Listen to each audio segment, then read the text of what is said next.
coming up next.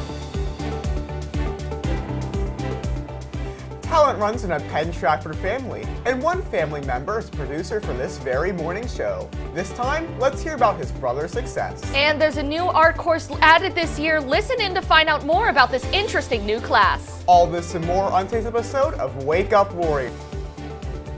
Live from Penn Trafford High School. This is Wake Up Warriors. Wake Up Warriors starts now. Good morning to you, Penn Trafford, and welcome back to Wake Up Warriors. Today is Friday, February 25th. I'm TJ. And I'm Phelan. Happy Friday, TJ. Happy Friday, Phelan. We have a lot of talent here at the high school, but for today's top story, we take a look at a middle schooler who is making a huge impact. 8th grader Ben Grabowski is an athletic all-star excelling at a multitude of sports. Reporter and Ben's big brother, Zach Grabowski, caught up with him to catch the facts. Not every all-star athlete is a high schooler. This is Ben Grabowski, a middle school multi-sport athlete. Ben has excelled in every sport that he has played. I sat down to talk with him about his mindset about sports and what they mean to him. I mean, I've played sports since I was like 7. At least that's when I started football. And it's just the people who I was hanging around. They did it, so I just tried it out. I'm 110% committed every time, every practice. I'd always like to be early at practice, and I'll always like to be the last one to leave. Through sports, I've made bonds and friendships like no other. Sports really just bring me, my friends together. They just like make us whole. They make us a group. Definitely puts in better perspective of what I want to be like, who I want to be around. Well, I just try to be kind to everybody I can be respectful to all my peers, teachers, coaches, and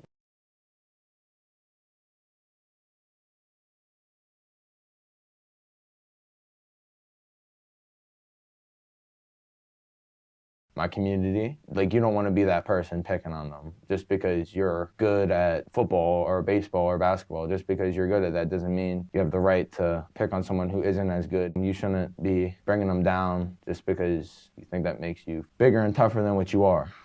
Sports mean everything to me. I mean, it's just like, wouldn't be myself if I didn't have sports. If I have a bad day at school or whatever, going to the football field with my friends, and I know just relax my mind, I'm gonna stick with sports until I physically can't. At the end of the day, that's the only thing I look to. Picking up that football and going to run around on the field or shooting that basketball, it's a piece of me.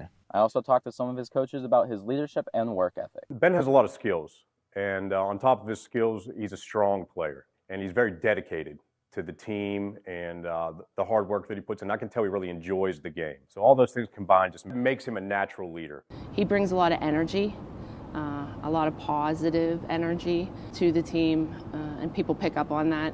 He works very hard all the time, and it pushes others to do the same. He leads, again, more by example. Ben's always our home run leader, and our kids respect the way he plays the game, and they respect that he has a lot of ability. Frankly, they look up to him and want to be like him. I can honestly say I don't think that I have ever seen Ben be lazy. He goes out to win. He has characteristics that coaches can't teach kids. He just has that desire to succeed. He wants to win, and he'll do pretty much whatever needs to be done to make that happen. Football is not an easy sport. It's a very difficult sport, and it's difficult to get 11 guys on one play to do what they're supposed to do to have the play have success. To put yourself in that position, you have to put the time into practice. And he is driven in practice. And that driven is something that's innate in him, but not everyone has that. He stood head and shoulders above everybody else just because of his natural God-given ability that he was blessed with. He has now taken those skills to the next level. He works extremely, extremely hard. He's not one of those kids that knows he's good and just says, you know, I don't have to practice, I don't have to put in the time and effort. He gets it in every sport, not just baseball. He puts in the time and effort to be the best that he can be. Reporting for PTTV, this has been Zach Grabowski. Do you want to further your art education at PT? Furthering your art skills requires time and dedication. We sent reporter Cecilia Oran to catch up with Mr. Griffith to find out more about Drawing and Painting 3.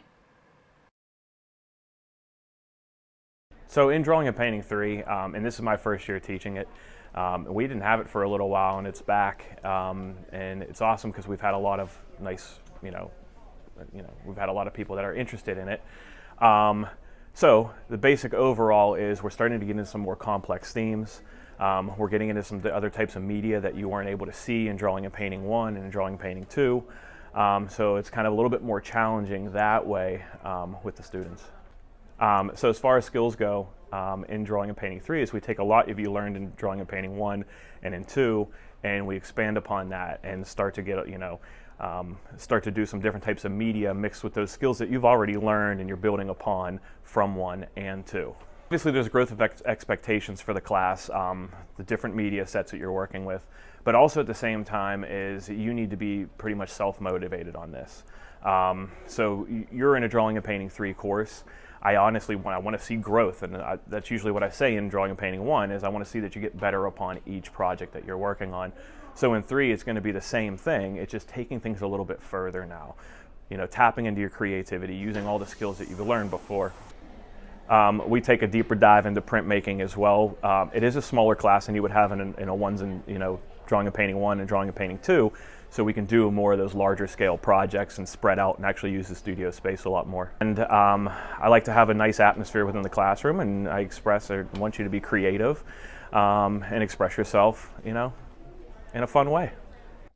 This has been Cecilia Orand reporting for PTTV. If you would like to make an impact on somebody's life, the students and staff at Harrison Park Elementary School have begun a fundraiser in support of autism. Make sure to order your Warriors for Autism t-shirts by this Monday so they can be worn on the designated day. All money raised will go to the Harrison Park student, Liam DeLine, and his family. Contact Jody or Mercedes for more information. Check out all the giveaways that you can win each week if you buy an item from Miss Stefkovich's 5th period. You can win $100 cash, 2 tickets to the Pirates home opener, Michael Kors purses, a $100 gift card to the Sports and Social Restaurant in Live Casino, and many more. Make sure to buy one in March. It's been one exciting week for Penn Trafford Athletics, capping off with a historic win by our girls basketball team. For more on this, let's toss over to Paul Mills for the Sports Rundown. Good morning, Mr. Mills. How about that game on Tuesday? Thanks, TJ. It truly was an amazing game. Now, Penn Trafford hosted this huge playoff match on Tuesday against Shaler. The girls played hard up until the last second of the game. Here's reporter Amanda Bobish to provide us with the highlights and some of the players' thoughts after the game. On Tuesday night, the girls' basketball team faced off against the visiting Titans for the first round Ripple playoff game. It was a hard-fought game up until the very end. Junior Olivia Peppel scored all 6 of PT's fourth quarter points, including the game-winning basket with 2.3 seconds left in the game. The top scorers in the game were junior Olivia Peppel with 9 points and sophomore Leah Martini with 8. I caught up with them after the game to hear their thoughts and what comes next. Today we played our first round of playoff games against Shaler. We won 29-28. It was back and forth, but we were come out on top. I think altogether we played really well. We all worked well as a team, like passing the ball, getting the one more, like getting passes to one more. We just overall did really well together. Leading up to this, practice was intense. We knew it was going to be a close game. We were ready for it. I feel like we really captured the moment, and we were able to come out on top, make big plays, not back down from the moment, just things like that. With the last-second comeback, the Lady Warriors came out on top with their first playoff win since 2015. With this big win, PT advances to the quarterfinal round. They travel to take on South Fayette on Friday. The game will be at Peters Township at 6 p.m. So Friday we play the #1 seed South Fayette. That's going to be another tough game, but we battled tonight and we can battle on Friday to win. Reporting for PTTV, this has been Amanda Bobish. Spring sports are almost in session, and the Warrior Esports team is actively recruiting for the Valorant team. They need 1 to 2 more dedicated players for their upcoming season. Please contact Mr. Carlisle if you're interested. Matches take place each Monday. Scholarship opportunities are available. Sign-ups for track and field are now open on Family ID. There are 17 different events, which means there's something for everybody. Come work on speed and strength as part of the track team. Take it from Mr. Rieger. You won't regret it. It'll help your performance in your other sports too. At track, you'll get in shape and have fun. Practices end by 4:30, and there's never anything on the weekends. We really don't see why you shouldn't sign up. Practices start March 6th after school at the track. See Mr. Rieger with any questions. If you're a student currently in 9th to 11th grade and are interested in trying out for the high school cheerleading team, please sign up on Family ID by Friday, March 31st at 9 p.m. No registrations will be accepted after this date and time. Tryout practices are on April 3rd, 4th, and 5th from 4 to 6:30 p.m. in the PTHS Auxiliary Gym. And the actual tryouts are on Thursday, April 6th from 9 a.m. to 12 p.m. in the PTHS Auxiliary Gym. If you have any questions, please email martonica@penntrafford.org. Yesterday in sports, Alyssa Bless competed in the WIBL Individual Championship. She came out in 7th place out of 57 bowlers. To cut through advance was 6th place, so she just missed it. Congrats on a great season, Alyssa. Tonight in sports, because of the big win on Tuesday night, the girls basketball team travels to take on South Fayette. The game will take place at 6 p.m. at Peters Township High School. Good luck to the Lady Warriors tonight. That's all I have for sports today. Now let's send it back to TJ and Phelan at the desk. Thank you, Paul. But unfortunately, PT, that's all for today's show. Thank you for watching Wake Up Warriors. Please stand for the pledge of the flag. I'm TJ. And I'm Phelan. Have a great weekend, PT.